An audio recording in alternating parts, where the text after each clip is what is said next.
ಜೀವನದ ಅಡಚಣೆಗಳಾದ ಸಾಲಬಾಧೆ, ಆರೋಗ್ಯ ಬಾಧೆ, ವ್ಯಾಪಾರ ನಷ್ಟ, ದಾಂಪತ್ಯದಲ್ಲಿ ಕಲಹ, ಪ್ರೇಮ ವಿಫಲ, ಇನ್ನಿತರ ದಾರಿದ್ರ್ಯ ಸಮಸ್ಯೆಗಳಿಗೆ ಪರಿಹಾರ 100% ಶತಸಿದ್ಧ. ವಿಶೇಷ ಸೂಚನೆ ಭದ್ರಹಸ್ತಿನಿ ತ್ರಿಲೋಕ ಸಂದರ್ಶನ ಕ್ರಿಯೆಯಿಂದ ಸ್ತ್ರೀ ಪುರುಷ ವಶೀಕರಣ ಮಾಡಿಕೊಡಲಾಗುತ್ತದೆ. ವಿಶೇಷವಾಗಿ ಮಾಟಾ ಮಂತ್ರ, ಶತ್ರುನಾಶ, ಧನವಶ, ಜನವಶದಂತಹ ಸಮಸ್ಯೆಗಳಿಗೆ ಕೇರಳೀಯ ಅದ್ವಿತೀಯ ಬಲಿಷ್ಠ ರುದ್ರಶೂಲ ಪ್ರಣವ ಪೂಜಾ ಶಕ್ತಿಗಳಿಂದ ಸ್ನೇಹಿತರೆ, ನೀವು ಯಾರನ್ನಾದರೂ ತುಂಬ ಪ್ರೀತಿ ಮಾಡಿರ್ತೀರ.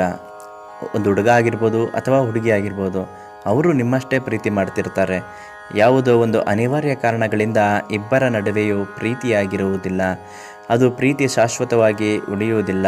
ಬೇರೆಯವರನ್ನು ಮದುವೆ ಆಗಿಬಿಡ್ತಾರೆ. ಯಾರೊಬ್ಬರು ಬೇರೆಯವರನ್ನು ಮದುವೆ ಆದರೂ ಮತ್ತೆ ಅವರು ನಿಮ್ಮನ್ನು ಅವರ ಜೀವನದಲ್ಲಿ ನೆನೆಸಿಕೊಳ್ಳೋದಕ್ಕೂ ಇಷ್ಟಪಡೋದಿಲ್ಲ. ನೀವು ಕಣ್ಮುಂದೆ ಬಂದ್ರೂ ಅವರು ನಿಮ್ಮ ಕಣ್ಣೆತ್ತಿ ಸಹ ನೋಡುವುದಿಲ್ಲ.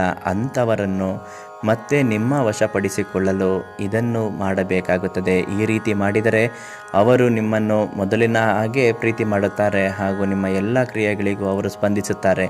ಅಂತಹ ಕ್ರಿಯೆ ಯಾವುದು? ಆ ಕ್ರಿಯೆಯನ್ನು ಹೇಗೆ ಮಾಡಬೇಕು?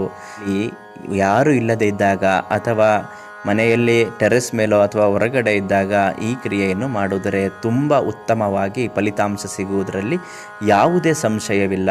ಮೊದಲು ನೀವು ಏನು ಮಾಡಬೇಕು ಅಂತಂದರೆ, ಒಂದು ಹಿಡಿ ಅಕ್ಕಿಯನ್ನು ತೆಗೆದುಕೊಳ್ಳಬೇಕಾಗುತ್ತದೆ. ಒಂದು ಹಿಡಿ ಅಕ್ಕಿಯನ್ನು ತೆಗೆದುಕೊಂಡು ಅದಕ್ಕೆ ಅರಿಶಿಣ, ಕುಂಕುಮ, ನೀರನ್ನು ಬೆರೆಸಬೇಕಾಗುತ್ತದೆ. ಉದಾಹರಣೆಯಲ್ಲಿ ನೀರನ್ನು ಬೆರೆಸಿದ ನಂತರ 2 ಲವಂಗವನ್ನು ತೆಗೆದುಕೊಳ್ಳಬೇಕು. ಲವಂಗ ಇದ್ದರೆ ಲವಂಗ ಹಾಕ್ಬೋದು, ಇಲ್ಲಾಂದರೆ ಏಲಕ್ಕಿ ಇದ್ದರೆ ಏಲಕ್ಕಿ ಹಾಕಬಹುದು. 2 ಲವಂಗ, ಅಕ್ಕಿ ಮತ್ತು ಅರಿಶಿಣ, ಕುಂಕುಮ ಇದಿಷ್ಟು ಇಟ್ಕೊಂಡು ಈ ಮಂತ್ರವನ್ನು ಪಠಿಸಬೇಕಾಗುತ್ತದೆ. ಆದರೆ ಒಂದನ್ನು ನೆನಪಿನಲ್ಲಿಡಿ, ಈ ಮಂತ್ರವನ್ನು ಪಠಿಸುವಾಗ ಯಾವುದೇ ಕಾರಣಕ್ಕೂ ನೀವು ಯಾರ ಜೊತೆಯಲ್ಲೂ ಮಾತನಾಡಬಾರದು. ನಿಮ್ಮ ಗಮನವೆಲ್ಲ ಆ ಹುಡುಗಿ ಅಥವಾ ಆ ವ್ಯಕ್ತಿಯ ಮೇಲೆ ಇರಬೇಕು. ಆಗ ಮಾತ್ರವೇ ಈ ವಶೀಕರಣ ಅನ್ನುವುದು ನೇರವಾಗಿ ಅವರ ಮೇಲೆ ಫೋಕಸ್ ಆಗುತ್ತೆ. ಅವರು ನಿಮಗೆ ಕೆಲವೇ ದಿನಗಳಲ್ಲಿ ವಶೀಕರಣವಾಗುವುದು ಶತಸಿದ್ಧವಾಗುತ್ತದೆ.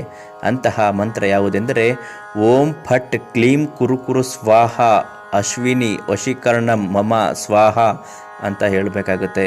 ಅಶ್ವಿನಿ ಎನ್ನುವುದು ಒಂದು ಹುಡುಗಿಯ ಉದಾಹರಣೆಯ ಹೆಸರು. ನೀವು ಯಾವ ಹುಡುಗಿನ ಇಷ್ಟಪಟ್ಟಿರ್ತೀರೋ ಅಥವಾ ಯಾವ ಹುಡುಗನ ಇಷ್ಟಪಟ್ಟಿರ್ತೀರೋ ಅವರ ಹೆಸರನ್ನು ನಾಲಿಗೆಯ ಮೇಲೆ ಹೇಳುತ್ತಾ ನೀವು ಈ ಮಂತ್ರವನ್ನು ಪಠಿಸಿ ನಿಮ್ಮ ಒಂದು ಬೇಡಿಕೆಯನ್ನು ಏನು ಈಡೇರಬೇಕು ಅದನ್ನು ನೆನೆಸಿಕೊಂಡು ಮನಸ್ಸಿನಿಂದ ಇದನ್ನು ಏನು ಮಾಡಬೇಕು ಅಂದರೆ, 2 ಕೈಯಿಂದ ಗಟ್ಟಿಯಾಗಿ ಹಿಡಿದುಕೊಂಡು ಮುಷ್ಟಿ ಕಟ್ಟಿ ಅದನ್ನು ಅವಳು ಓಡಾಡುವ ಜಾಗದಲ್ಲಿ ಅಥವಾ ಅವಳ ಬ್ಯಾಗಿನಲ್ಲೋ ಪರ್ಸಿನಲ್ಲೋ ಹೇಗಾದರೂ ಮಾಡಿ ಅವಳ ಹತ್ರ ಇದನ್ನು ಸೇರಿಸಬೇಕಾಗುತ್ತದೆ. ಈ ರೀತಿ ಮಾಡಿದರೆ ಅವರು ನಿಮಗೆ ವಶವಾಗುವುದು ಖಂಡಿತ ಶತಸಿದ್ಧ.